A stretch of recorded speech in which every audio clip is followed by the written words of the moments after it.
अब BA, BCom, BSc और MA, MCom करें विश्व की सबसे बड़ी यूनिवर्सिटी इग्नू से। सॉल्ड असाइनमेंट और गाइड बुक्स प्राप्त करें। संपर्क करें Mahakal computers, DAV college gate के सामने सेवा। बाबाए कौम अब्दुल कय्यूम अंसारी और कैप्टन वीर अब्दुल हमीद की जयंती समारोह का आयोजन पूर्व प्रखंड प्रमुख पति अली हुसैन के निवास वैशाखी में किया गया, जिसकी अध्यक्षता GP विश्वविद्यालय के सीनेट सदस्य प्रोफेसर महमूद हसन अंसारी ने किया। समारोह के मुख्य अतिथि विधानसभा के पूर्व सभापति सलीम परवेज रहे, जबकि मंच का संचालन युवा नेता जीशु अंसारी ने किया। जयंती समारोह में वक्ताओं ने अपने रहनुमा को श्रद्धांजलि अर्पित करते हुए उनके आदर्शों पर चलने का शपथ लिया।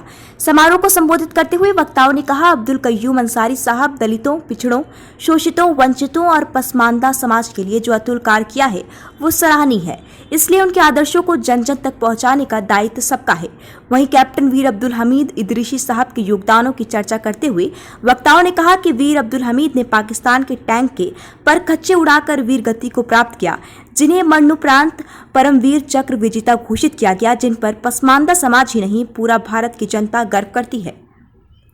तो मैं अली हसन साहब को मुबारकबाद दूंगा कि उन्होंने अपने रहायशगाह पे हम सबको इकट्ठा किया जो पसमानदा तबके के लोग हैं, और चूँकि ये प्रोग्राम राजकीय भी होता है पटना में, और कई बार हम लोगों ने SK मेमोरियल में भी किया, गया में भी किया, सिवान में भी किया, लेकिन हम लोगों ने ये तय किया कि अब इसको हम लोग प्रखंड लेवल पे ये प्रोग्राम 1 जुलाई को मनाया जाए, ताकि गांव के जो लोग हैं, जो यंग जनरेशन है, उनको पता चले कि हमारे बाबाए कौम की कुर्बानियाँ क्या हैं।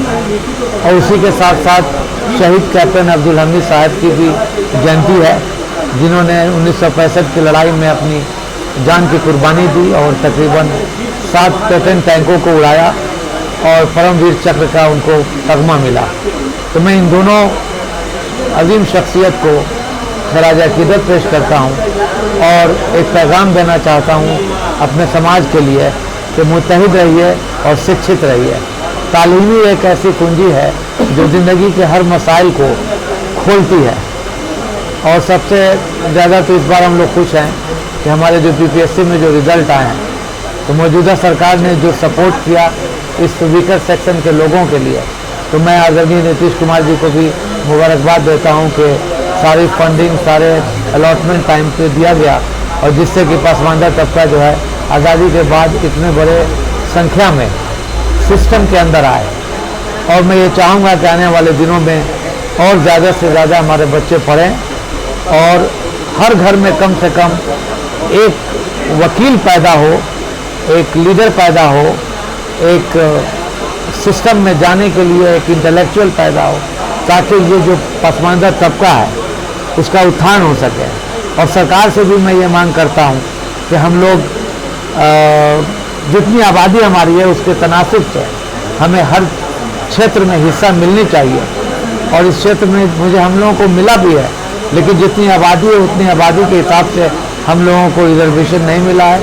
और ये दुख की बात है कि इस बार हमारे बिरादरी के लोग, जैसे कि 1967 के बाद 1957 से 1967 और 72-73 तक 10-12 MLA MP होते थे, चाहे वो केंद्र में हो या राज्य में हो, लेकिन ये हम लोगों के लिए एक ब्लैक, यूँ कह लीजिए कि एक फेज आया हुआ है कि इस बार हम लोगों की बिरादरी के कोई भी लोग ना तो MLA हैं, ना तो राज्यसभा में है, ना MP हैं।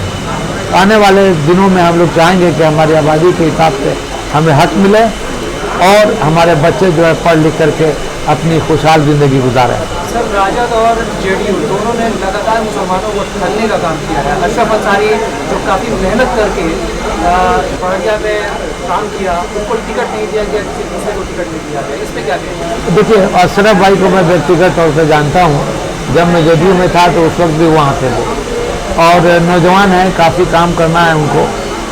किस वजह से नहीं मिला टिकट ये तो उस पार्टी के लोग जाने, लेकिन एक अंग्रेजी में एक कहावत है कि फर्स्ट डिजर्व देन डिज़ायर, तो कहीं बात चूक हो गई होगी, लेकिन मिलना चाहिए था। वो अच्छे जो हैं, लेकिन अभी वक्त है उनके साथ, हम लोग भी सहानुभूति हमारी है और हम चाहेंगे कि वो अच्छा करें। देखिए हम आपको बता दें कि कोई किसी को हक देता नहीं, हक छीनना चाहिए अपने काबिलियत के हिसाब से। हम भी चुनाव लड़े थे, 2-2 लोकसभा लड़े, विधान परिषद का चुनाव लड़े, तो नहीं लड़िएगा तो कहाँ से मिलेगा? लड़ना पड़ेगा, जूझना पड़ेगा, अपनी आज़ादी, अपने हक छीनना पड़ेगा। इसके लिए हम लोग समाज में प्रखंड लेवल पे सब लोगों के पास जा रहे हैं, क्योंकि पटना में तो सब लोग करता है, राजकीय प्रोग्राम भी होता है, लेकिन प्रखंड के लोगों को बताना है कि अब्दुल कयूम अंसारी किस शख्सियत के थे, वीर अब्दुल हमीद किस शख्सियत के थे।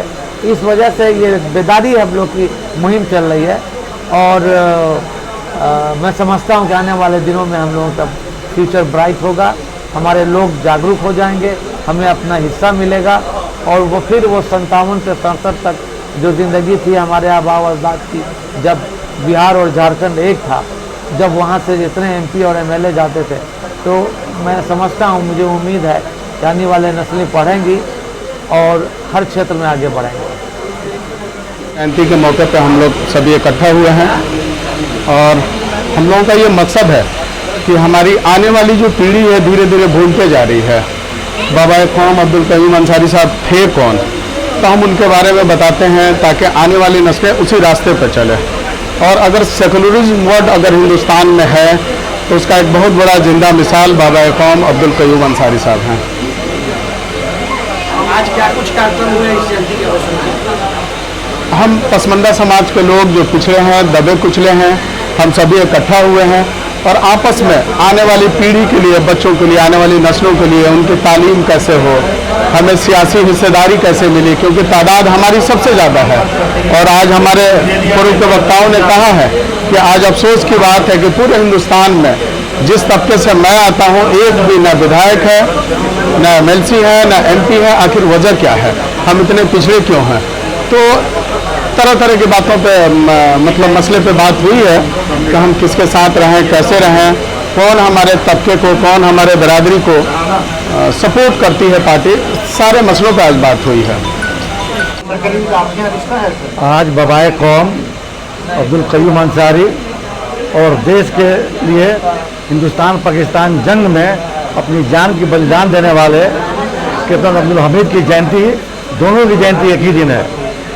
और हम लोग ये जयंती करीब 10 साल से मैं खुद मना रहा हूँ। आपने टाउन हॉल में देखा होगा, पत्रकार भवन में देखा होगा, लगातार हम लोग बरसी मना रहे हैं, और हम इनको याद करते हैं।